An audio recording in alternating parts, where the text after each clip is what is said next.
धन्यवाद श्रीमान। आपने इस बहुत ही महत्वपूर्ण और विवादास्पद बिल पर मुझे बोलने का मौका दिया। कभी कभी लगता है कि उधर से कोई अच्छा व्यक्ति बोल रहा है तो लगता है यही सही है, और कई बार ऐसा लगता है कि इधर से जो बोल रहे हैं वो ज़्यादा सही है। संसद में जब कन्फ्यूजन जैसी स्थिति हो जाती है तो हमें लगता है कि संसद के माध्यम से देश की आम जनता में भी कन्फ्यूजन पैदा किया जा रहा है। सेंट्रल हॉल में घुसते हैं तो ऊपर लिखा हुआ है अयम निजा परोचेति परोयेति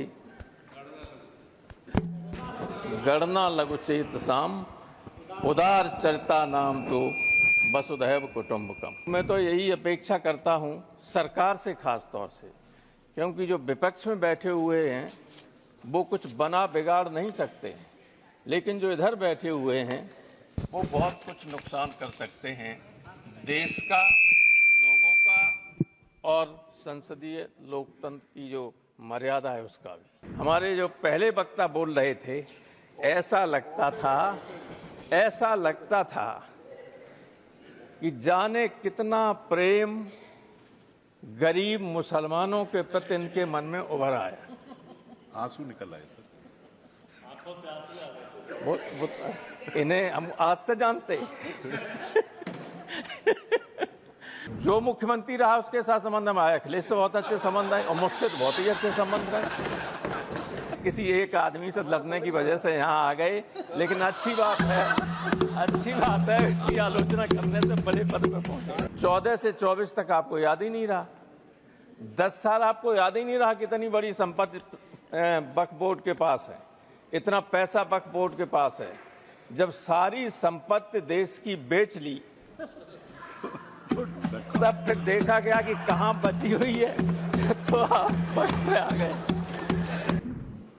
ईद में तो आपकी तरफ देख के कहूंगा, नहीं पर मैं थोड़ा बोर्ड की तरफ भी देख लें। अरे 3-3 मिनट वालों को आपने 20-20 मिनट दे दिया, तो हमें भी 1 आध मिनट ज्यादा दे दीजिए। वैसे मैं आपके हर आदेश का पालन करूं, मैं अभी बैठ जाऊंगा। नहीं, only what professor Ram Gopal Yadav said and I am sure the honourable members will reflect what I have said.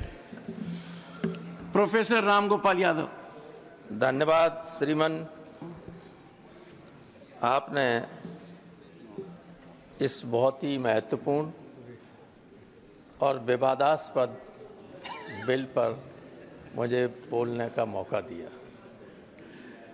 कल लोकसभा में मध्य रात के बाद तक चर्चा चली और बिल पास हुआ। मैंने माननीय रिजिजू साहब को पूरा भाषण सुना और नेताओं के भाषण भी सुने, और आज भी सुन रहे हैं। दोनों तरफ से कुछ बहुत अच्छे वक्ताओं ने भाषण दिए। कभी कभी लगता है कि उधर से कोई अच्छा व्यक्ति बोल रहा है तो लगता है यही सही है, और कई बार ऐसा लगता है कि इधर से जो बोल रहे हैं वो ज़्यादा सही है। तो ये संसद में जब कन्फ्यूजन जैसी स्थिति हो जाती है तो हमें लगता है कि संसद के माध्यम से देश की आम जनता में भी कन्फ्यूजन पैदा किया जा रहा है, जबकि स्थिति बिल्कुल साफ है। संसद में जब प्रवेश पहली बार में आया, उस तरफ जो अब सदन हो गया है, संविधान सदन, सेंट्रल हॉल में घुसते हैं तो ऊपर लिखा हुआ है अयम निजा परोचेति परोयेति गणना लघुचेत साम उदार चरिता नाम तो वसुधैव कुटुंबकम। तो मैं तो यही अपेक्षा करता हूं सरकार से, खास तौर से, क्योंकि जो विपक्ष में बैठे हुए हैं वो कुछ बना बिगाड़ नहीं सकते, लेकिन जो इधर बैठे हुए हैं वो बहुत कुछ नुकसान कर सकते हैं देश का, लोगों का और संसदीय लोकतंत्र की जो मर्यादा है उसका भी। इसलिए उदार बने रहिए। नड्डा जी ने अच्छी बात कही, लेकिन कहा कि राजनीति हुई, और अंत में खुद राजनीति में प्रवेश कर गए। तो स्थिति बिल्कुल क्लियर है कि सारे धर्मों के साथ समान व्यवहार होना चाहिए। बहुत बड़ी आबादी है माइनॉरिटी की, और खासतौर से मुसलमानों की हिंदुस्तान में। मेरे ख्याल से दुनिया में इतना बड़ी संख्या मुसलमानों की कहीं नहीं जितनी हिंदुस्तान में, मुस्लिम देशों में भी कहीं। तो इतनी बड़ी आबादी के साथ अगर ये लगे लोगों को कि अन्याय हो रहा है और जनता में चर्चा ये हो जाए, फिर आप कितना ही कहिएगा कि आप एक तरफा बात कर रहे हैं या अपीजमेंट की बात कर रहे हैं, उससे काम नहीं चलने वाला है। व्यक्ति खुद जब कुछ काम अपने को असेस करता है कि मैं ऐसा कर सकता हूं, लेकिन जनता उसको जज करती है कि उन्होंने अतीत में कैसा किया है, मैंने कैसा पीछे किया है। जजमेंट तो उससे होता है। मैं कहूं कि मैं ऐसा कर सकता हूं, करूंगा, उससे थोड़ी कोई जजमेंट करेगा। तो आपने अतीत में जो किया है, जनता उससे संतुष्ट नहीं है। भले ही आप इन प्रकार चुनाव जीत जाएं, लेकिन पब्लिक उससे संतुष्ट नहीं है। पब्लिक को विश्वास नहीं है, क्योंकि जो बातें आपने कहीं, जो इस सरकार ने वादे किए लोगों के साथ, उन वादों को न पूरा किया न उन पर अमल करने की कोशिश की। तो इसमें जो कह रहे हैं, हमारे जो पहले वक्ता बोल रहे थे, ऐसा लगता था कि जाने कितना प्रेम गरीब मुसलमानों के प्रति इनके मन में उभर आया। आंसू निकल आए सर, आंखों से आंसू आ गए। इन्हें हम आज से जानते लेकिन ये, अरे आप हमारे मित्र हैं, आप नेताजी से आपके संबंध बहुत अच्छे रहे। जो मुख्यमंत्री रहा उसके साथ संबंध में आया, अखिलेश से बहुत अच्छे संबंध आए और मुझसे तो बहुत ही अच्छे संबंध रहे। तो इस तरह से बोल रहे थे, बहुत अच्छे आदमी तो हैं, अच्छे आदमी हैं। किसी एक आदमी से लड़ने की वजह से यहाँ आ गए, लेकिन अच्छी बात है इसकी आलोचना करने से बड़े पद पर पहुंचे। तो मैं ये कह रहा था कि जो भाषण हो रहे हैं उधर से, उसमें बार बार जमीन और फंड, पैसे की बात आती है। मुझे ऐसा लगता है 14 से 24 तक आपको याद ही नहीं रहा, 10 साल आपको याद ही नहीं रहा कितनी बड़ी संपत्ति वक्फ बोर्ड के पास है, इतना पैसा वक्फ बोर्ड के पास है। जब सारी संपत्ति देश की बेच ली, तब फिर देखा गया कि कहां बची हुई है, तो आप वक्त पे आ गए। ऐसा मत कीजिए। ये देश सबसे मिलकर ही, सबके सहयोग से ही आगे बढ़ सकता है और बढ़ेगा। कितना ही गलत या अलग अलग रास्ते पर डाइवर्स उस पर हम चलें, लेकिन अंततोगत्वा कभी न कभी दिमाग में ये आता ही है कि हमें मिलकर काम करना होगा, तभी देश की तरक्की हो सकती है। लेकिन हमें बुरा न मानो, एक सेंटेंस में कह रहा हूं, मैं कई बार इतना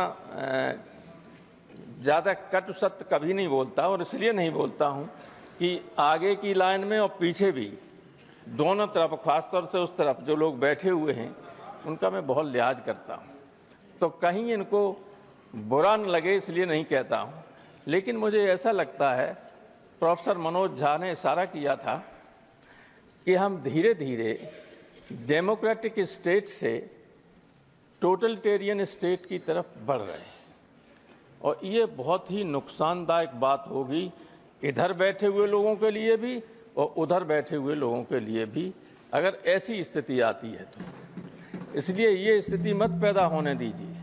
मैं यहाँ पर जो ये बिल आया है, उस पर संदेह हमें इसलिए ज़्यादा है क्योंकि हम उत्तर प्रदेश के लोग बुरा न माने, हम जो उत्तर प्रदेश में देख रहे हैं, लोग नमाज नहीं पढ़ सकते, अपने घर की छत पर नमाज नहीं पढ़ सकते, ईद के दिन, ईद में तो आपकी तरफ देख के कहूंगा। नहीं, पर मैं थोड़ा बोर्ड की तरफ भी देख लें। अरे 3-3 मिनट वालों को आपने 20-20 मिनट दे दिया, तो हमें भी 1 आध मिनट ज्यादा दे दीजिए। मैं टोक नहीं वैसे रहा मैं आपको। आपके हर आदेश का पालन करूं, मैं अभी बैठ जाऊंगा। नहीं, आप इतने ईद के वरिष्ठ दिन हैं। आपने टेलीविजन पर देखा होगा नड्डा साहब कि संबल मेरी पार्लियामेंट्री कॉन्स्टिट्यूंसी रही है, लोकसभा का मैं सदस्य वहां से रहा हूं।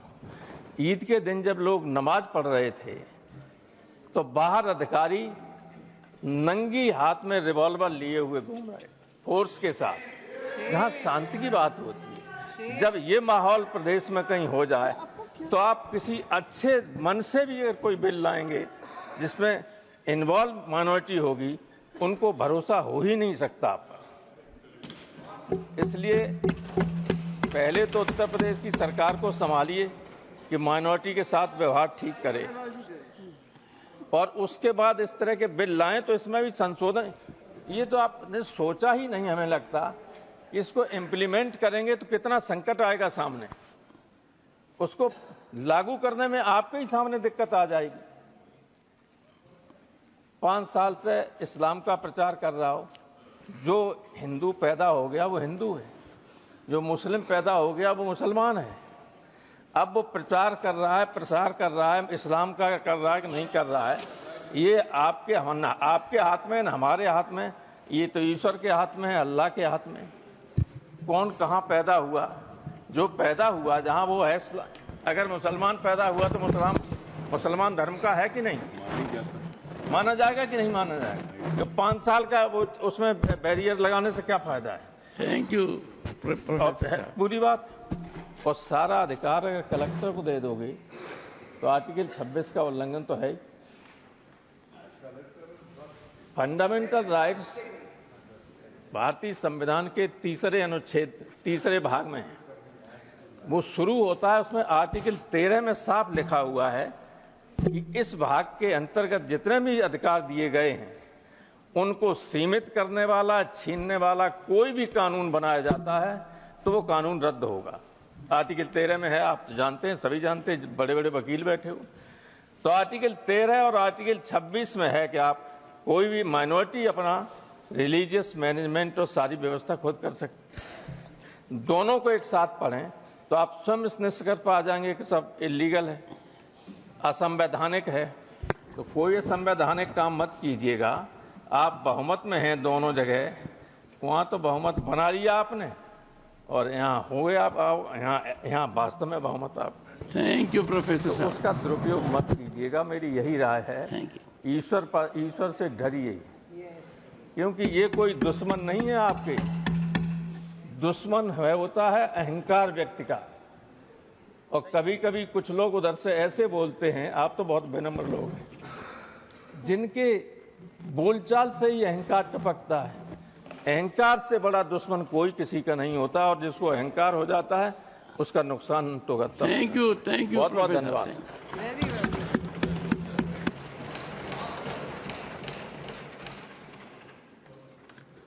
प्रोफेसर साहब, आपने एक बड़ी आपत्तिजनक बात कही।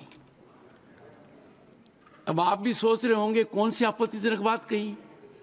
आपने डॉक्टर राधा मोहन अग्रवाल जी की तरफ इशारा कर कर कहा, नहीं, आपने डॉक्टर राधा मोहन अग्रवाल जी की तरफ इशारा कर कर कहा, एक व्यक्ति से डरकर यहां आ गए। यह आपत्तिजनक है। इनको आपत्ति नहीं, सबसे खुश है। चाहे इनको आपत्ति हो या नहीं हो, प्रसन्न है। मुझे आपत्ति है, क्योंकि यहाँ का कोई सदस्य डर नहीं सकता, और डॉक्टर राधा मोहन अग्रवाल तो बिल्कुल ही नहीं डर सकते। पर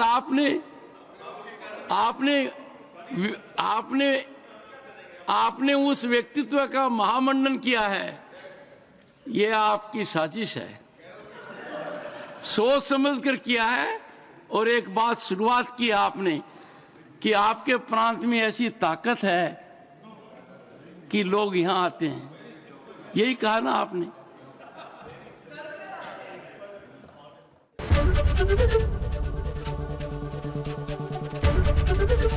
एबीपी गंगा, खबर आपकी, जुबान आपकी।